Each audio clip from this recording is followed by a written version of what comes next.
I'd say just talk about you. I'm trying to, Oh. I guess, just focus about you. And Well, I'd kind of like to talk about, I don't know. Hey, Justin, do you want to join us, or are you sure?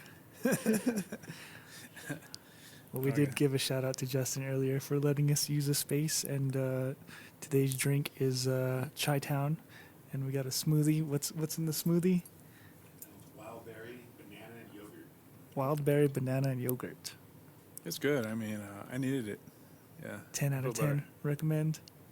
Yeah, my energy was getting a little low there for a minute. I kind of want to talk about this bike build. Like, that's Yeah, what I'm for excited sure. about right now. So yeah, tell us about the bike build. So I had this KTM 690R Enduro, which was it was a super, like, it's a badass bike. Yeah, it's light enough to, hit single track off road, hit some sweet jumps, that sort of thing. Still functions very well on the highway, and it's super fast. But I really missed. I don't know. I guess I missed just the custom bike type and stuff. And I'm not really like a huge Harley fan, but I do like a Harley Davidson, and just because you can get a lot of horsepower out of the Evo engine or the V-twin engine.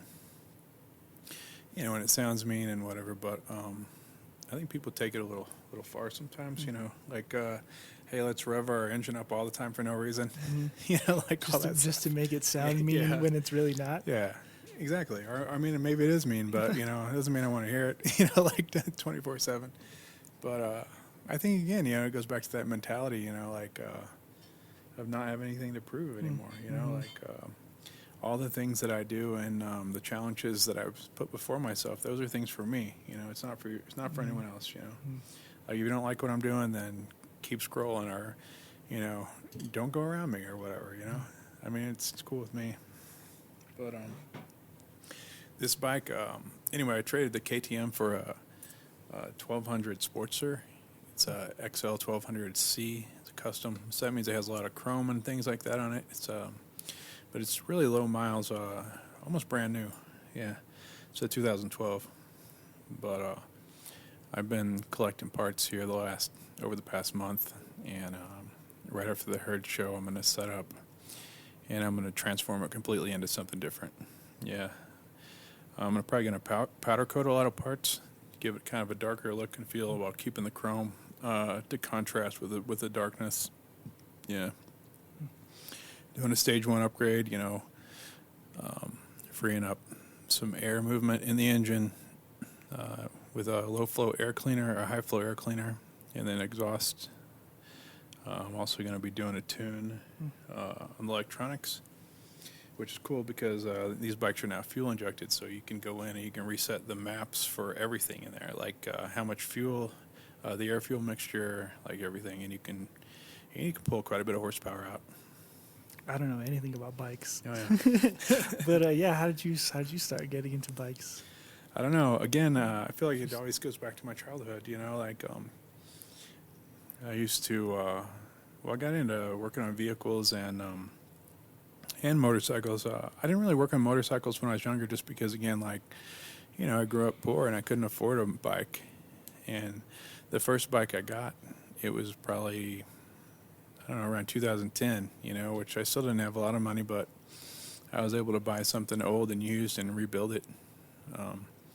I learned how to work on things because I grew up on a ranch, and if something broke and you didn't have money to go take it down to the mechanic, then you just fixed it.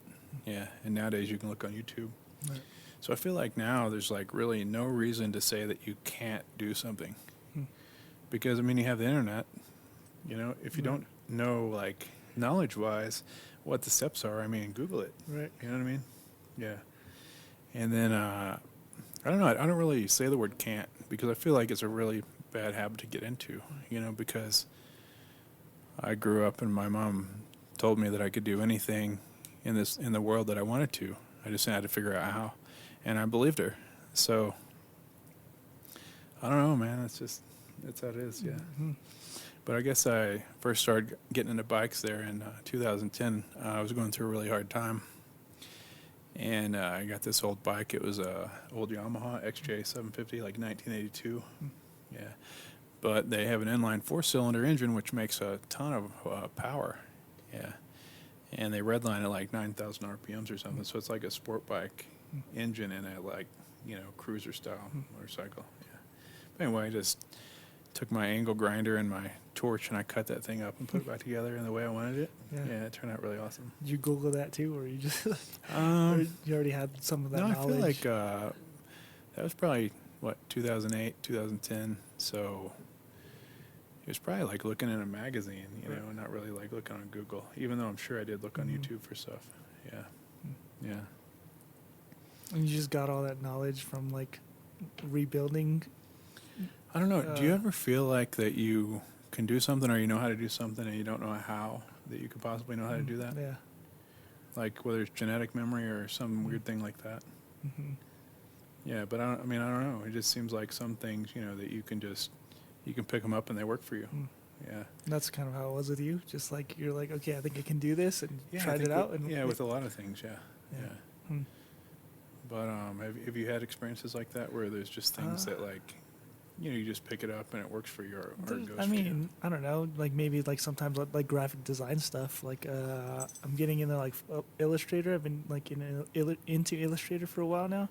But yeah, same thing with that. I guess kind of look at something, how it works. Maybe watch a video one time on how to change something or fix something, and then I'm like, oh, okay, that's how to do it. But I don't know. I think it's usually just videos for me where I'm like, if I see something how to do it the first time, I'm like, oh, okay, I think I got it. Oh yeah, so you're a visual learner. Yeah, that's good. which is kind of bad because I'm a musician and I feel like I should be able to hear something and play it back. Yeah. What about you? You visual learner? How did I think I can learn them? Yeah, I guess maybe all three ways. But as far as being a musician, it's a challenge for me. Like learning a guitar, Yeah. I feel like it's coming together quickly, but it seems like it's so slow, like I learned the chords quickly, and then in the past I kind of dabbled in playing the banjo. Oh, sweet. Yeah, which was cool. And I guess so my right hand, my fingers work well for like strumming or picking, but the chord transition, that's what I've been having trouble with.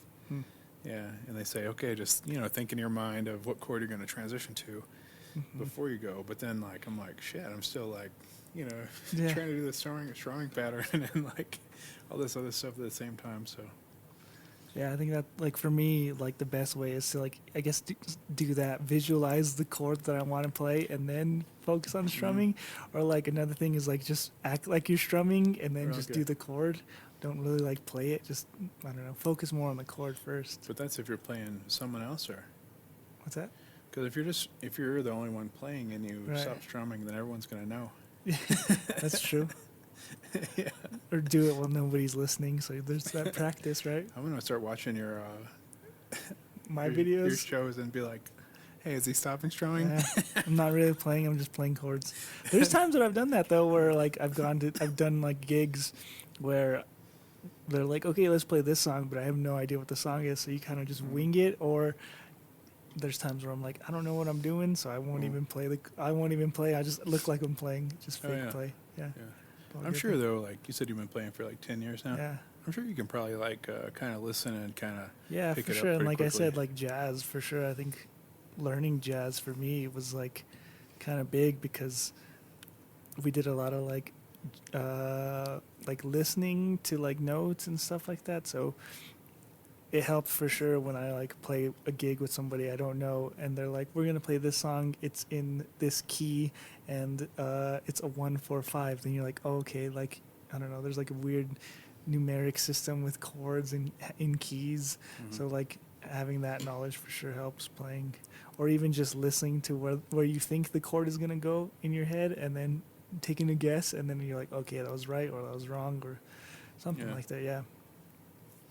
That's way over my level. It's way Just over my kind pay of just grade. winging it sometimes. But one of my good friends is in the band Jimmy World. Oh, nice. Yeah, his name's Rick Birch, and he plays bass. And he said, "Hey, man, when you get to playing, like learn some of our songs and we can jam out." And I'm just like, man, that would be so awesome. But I'm like, I feel like I'm so far away from that still, Or have him or learn how to play bass. That'd be cool. I think bass is fun. Well, I mean, I don't know. I want to play guitar, man. You've been doing this for like, the past year or so? I 2 would years? say maybe like I bought a guitar and it was a Fender and it was this really cool black one, you know, like kind of like low dollar, under $300. But New Mexico dried it out and it just warped the neck and everything, and so I was ended up being able to warranty it out, and I got a Yamaha, and I'm like, a Yamaha, man, like I'm like, Fender's so cool, you know, the name and the marketing, they did very good marketing, and I'm like, I don't want a Yamaha guitar, I want a Fender, Right. but then the guy's like, well, you know, these are good guitars. These are probably, you know, better than the Fenders that you had because whatever. And then I got one. I gave it a chance, and I mean, I barely have to tune it. You know, the neck's not warped. It's perfect. It's just like brand new, and I've had it for now probably about a year. But no, I'll get it in there where I'll kind of, you know, make myself practice or whatever. I don't know, maybe a half an hour a day or something for a week or so, and then I'll, you know, get busy with jewelry or something else, and then, you know, a few weeks might go by. So I would say maybe I got like maybe a month and a half of actual practice time in, you know. So Not bad. yeah, What songs are you learning? I'm just still learning like chords and chord transition, and I want to do that first, and then my friend Walter, he plays guitar. He plays like all kinds of musical instruments, guitar, like bass. I don't even know. I mean, almost anything. He's just like he can pick it up and play it. Yeah. Yeah. And so he's been helping me out, and every once in a while we'll do like a video lesson or whatever. And he suggested a Brown Eyed Girl, Van Morrison. Yeah, he said that was a good one to start with. And so I've been working on that a little bit. Yeah, and it's fun. Yeah, for sure. Yeah, it's always like, I don't know, your fingers hurt. Are you getting calluses on your fingertips now? Yeah, but I'm tough. Yeah, for sure. Yeah. No pain, no gain, I guess. I don't know if that's true or not.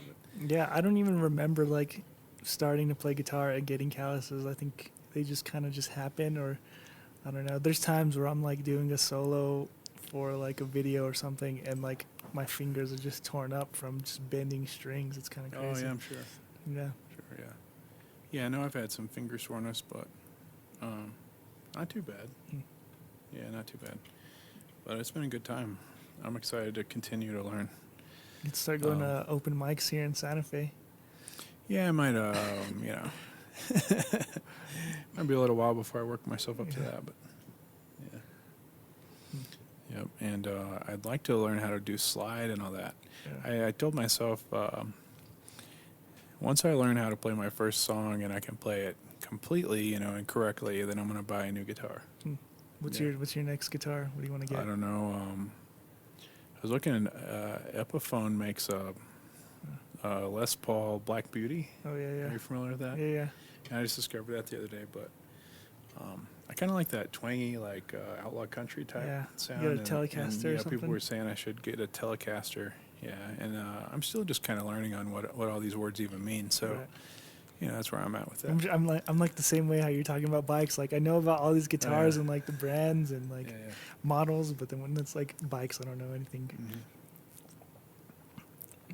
Yeah, I'd say get a Telecaster. Telecasters are good, nice and twangy. I think one of my first guitars was a Telecaster, and kind of upgraded from there. And been buying guitars, selling guitars, and it's been a weird journey over the past 10 years. Of just buying either good guitars or bad guitars, and I don't know. I finally got like my dream guitar this year, so I'm excited. Oh, nice. I've been watching a lot of YouTube. I don't really watch TV. I haven't watched TV in like, I don't know, like a very long time, like years, probably like over 10 years. Yeah. Do you stream stuff too, or do you just do the like? No, like I'll look Netflix? on YouTube and learn how to do things, or I'll do Netflix or something. I watch movies, but yeah. And then people are like, "Oh, do you see this show or do you see that show?"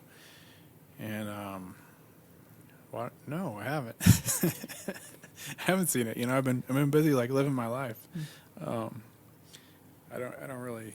I guess I don't know. You got to prioritize things, and I guess TV hasn't been a huge priority. You don't stream anything while you're working on in the background? I tried that a few times, but I feel like I can kind of focus on one or the other. If I'm watching a show or something, or I like to be able to know what's going on. Yeah, for sure. especially if it's something good. Yeah. Yeah, and I kind of have to focus in on it. Yeah. Yeah, my dad. I don't know. Do you know my dad? My dad's Jason Garcia. He's a I mean, maybe. painter, potter, artist. Maybe. Anyway, he's kind of like that, where he'll like Does he look like you? maybe a little I bit. mean, do you look like you? I mean, I get people say I look like my mom, but get my dad. I don't know. People say I look like my dad, but my dad's like that, where he'll like work. I don't know how he does it, because he's like painting, but he'll just watch, like he'll just binge TV shows, and I'm like, Oh, yeah. I can't do that. I got to focus on like what I'm watching or something. I mean, there's a few that I binged on, like, I don't know, when Game of Thrones kind of like, I didn't really watch Game of Thrones, and then everyone was like, oh, you should watch it or give it a chance. And so it was probably on season, like, I don't know, season 5 or 6 or something when I finally gave it a chance. And it was definitely graphic violence, which I didn't really like, but it was interesting, and it kind of sucked me in, and I remember just like staying up all night and watching like a whole season. And then next thing you know, it's like 4:30 a.m. or something. I'm like, shit, I gotta get some sleep. Yeah. Yeah, and you're covered in like popcorn kernels and stuff, and you're like, what Your the face is like, what the greasy. hell? Yeah, like, Sun's coming up. yeah, it's like you make yourself into a meme or something. Yeah. But yeah, I do that. No, and I like movies, and I like to shoot video, and I like to create. That's probably a creative thing, Yeah.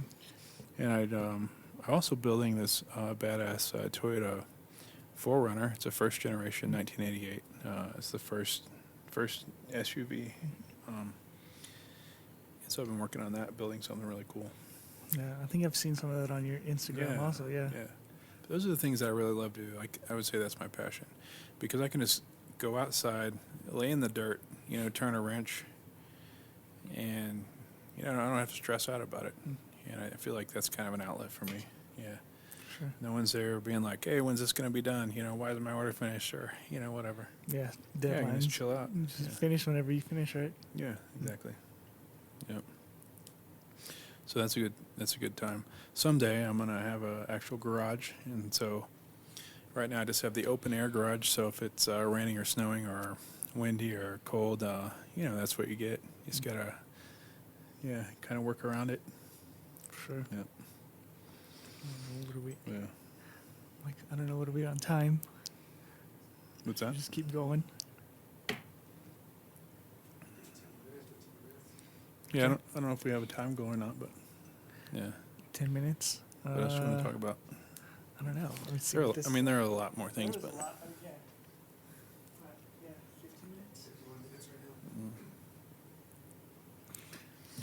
Oh, one other thing I like about working on mechanical things, it's, if something's broken, I can fix it, and I think, in contrast, working with people, it doesn't work like that, Right. Like relationships or like, whatever the situation is. If it's a truck or if it's a motorcycle or whatever, I can, I can look on YouTube if I need to or whatever, like we're talking about. And I can see, okay, here are the steps to fix it. Yeah. Can't So I do- think, maybe that's what I like about it. Can't a do little that bit, with people where No, you're like, no. my relationship's not going well. Let me Google how to fix that. Like, I just need this tool and I need to apply it in this way or, whatever. And to order this part from Napa, this doesn't work out like that. Yeah, so I guess the biggest challenge, that I face is probably like my interaction with others. Mm-hmm. Yeah, probably is. Right, and you were saying that like you want to do this like kind of podcast thing, talk about how you're feeling, right? Or what's your Yeah, it kind of was, like life, what's happening in life? Yeah.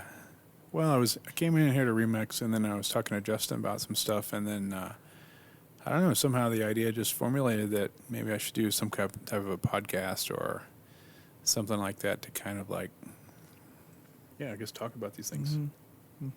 For sure. And I guess that's how we got here, basically. Yeah. This is how we're we like, got here. fuck it, let's do it live. Let's go for it. We planned this like 2 weeks ago, and then now we're here just doing it. But Right. that's kind of the good thing too, right? Is that we planned.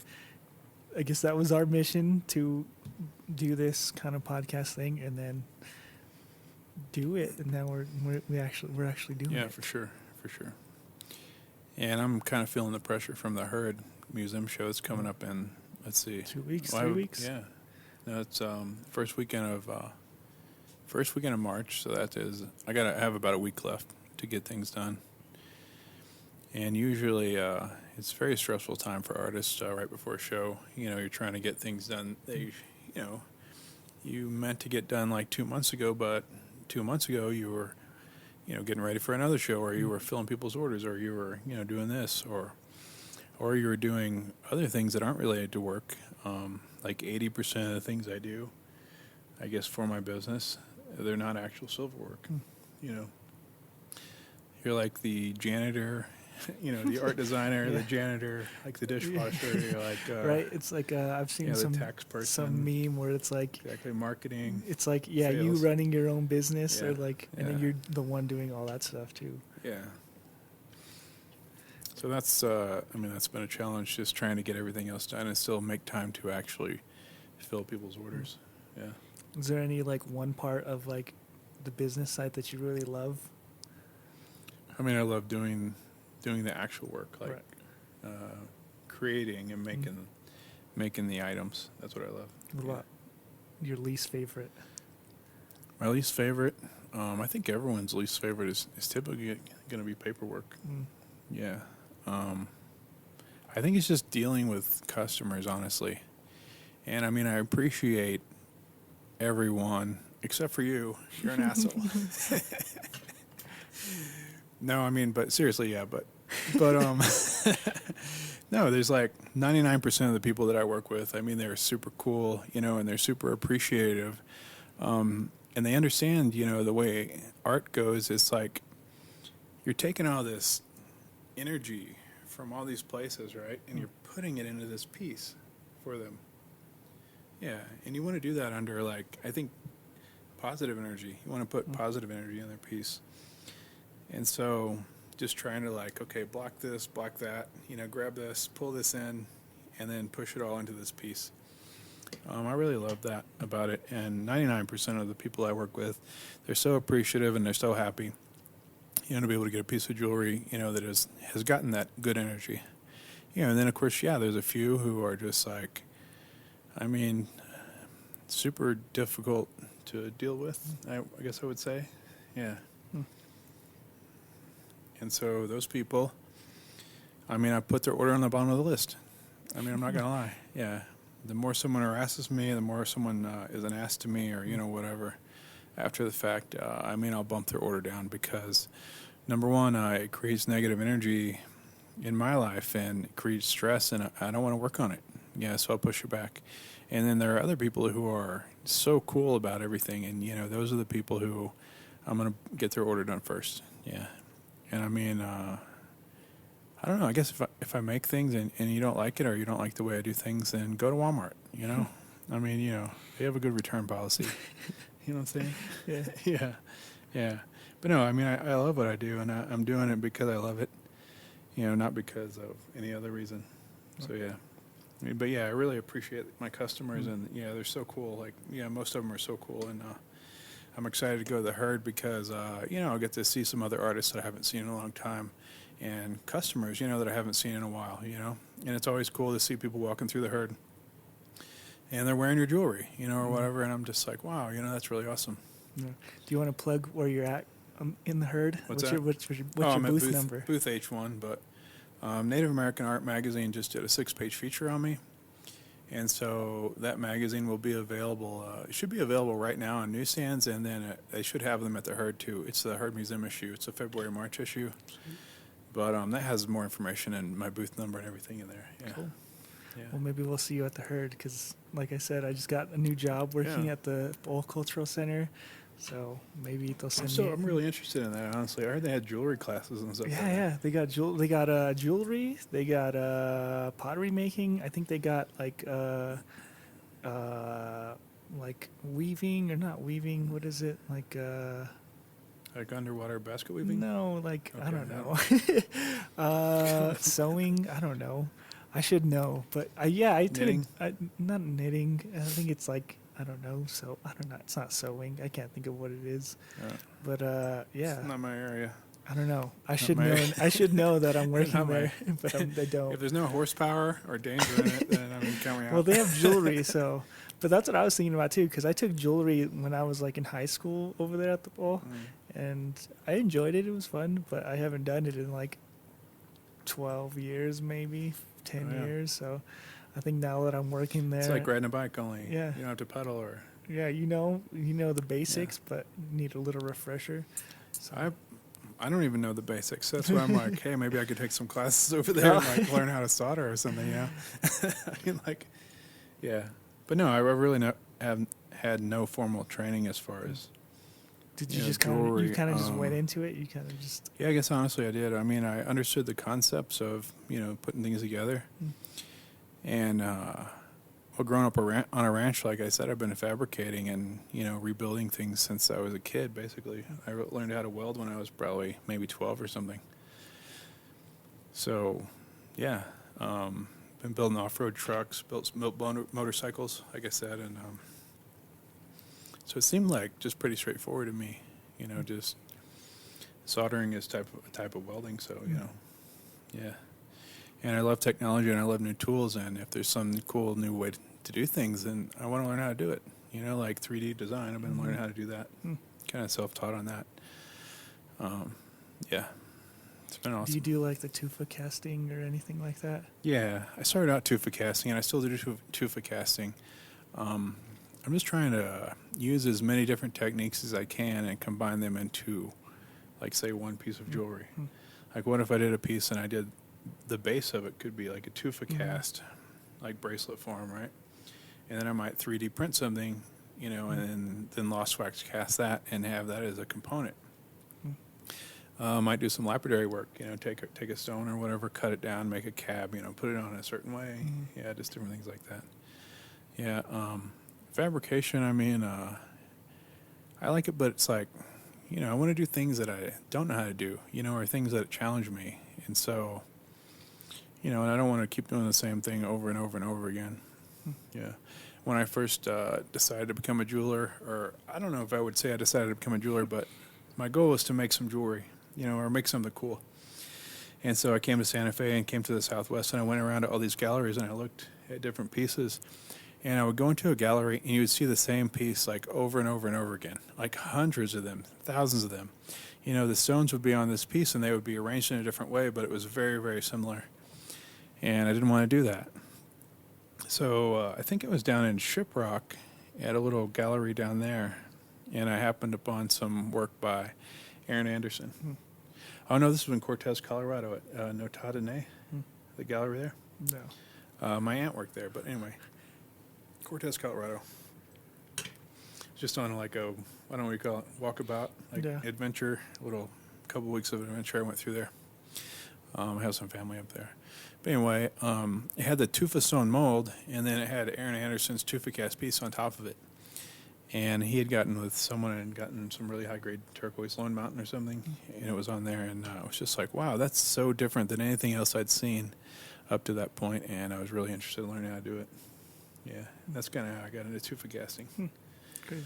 Yeah, so I did that, and it's going pretty well. I mean, tufa stone itself is it's kind of hard to get, so, you have to get creative sometimes to get your stone and, take care of all that stuff. Yeah, and you can buy it, and there are different grades, and it's just like it's a learning process for sure. It was definitely a challenge. Yeah, but I just embraced it. Yeah, I haven't done any of that. I think when I was doing jewelry, I think I just bought the silver and just welded everything together. Oh yeah, or just did the cutouts. I don't know, little. So this is kind of funny, but so the non-tufa casting people, I guess the fabrication people, they're always talking smack about the tufa casters, like, oh, that's casted or something, like it was some super easy thing that they did, Because I mean, if you're tufa casting, you're not just going to the jeweler supply and say you're going to make a bracelet, right? You can go to the jeweler supply and you can buy pre-made like silver blanks. It's like already cut into a rectangular shape. It's already like however wide, however thick you want it, or whatever. And then you can, I guess, fabricate, by building off that, using that as a base and filler, and then creating whatever, which is basically the exact same thing as tufa casting, because you still, but if you're a tufa caster, you tufa cast your base, Like you would toothpick that metal that you would buy at the jeweler supply. You would melt the silver and you would pour that into a mold. Yeah, to create that base piece. And then from there, then you still have to do fabrication. You still have to do filing, sanding, basically everything you would do if you were just fabricating. And I don't understand. Yeah. It's like I don't understand where they're coming from. I mean, they're like, oh, that was cast. Like, okay. You're like, that's way harder than what you're doing. But I'm like, hey, whatever, man. But no, I don't know. I mean, I respect what they're doing. I think we should just all respect each other and I mean, help each other out, you know? There's not that much competition, to be honest. I don't think. You know, there are a lot of jewelers out there, but everyone's kind of doing their own thing, and most of them have their own style, except for, a few copycats that I know that I would maybe call out maybe in the next episode. But no, I mean, everyone's kind of doing their own thing, or they have their own style, or they have their thing that's theirs, you know? And if you're a client and you're looking for a certain thing or something catches your eye, then that's why you go to that client. Or maybe you like their story, or maybe you like their energy. Or, maybe there's something else. It's not just a piece of silver. It's, it's a piece of energy that you're buying, or an experience or whatever.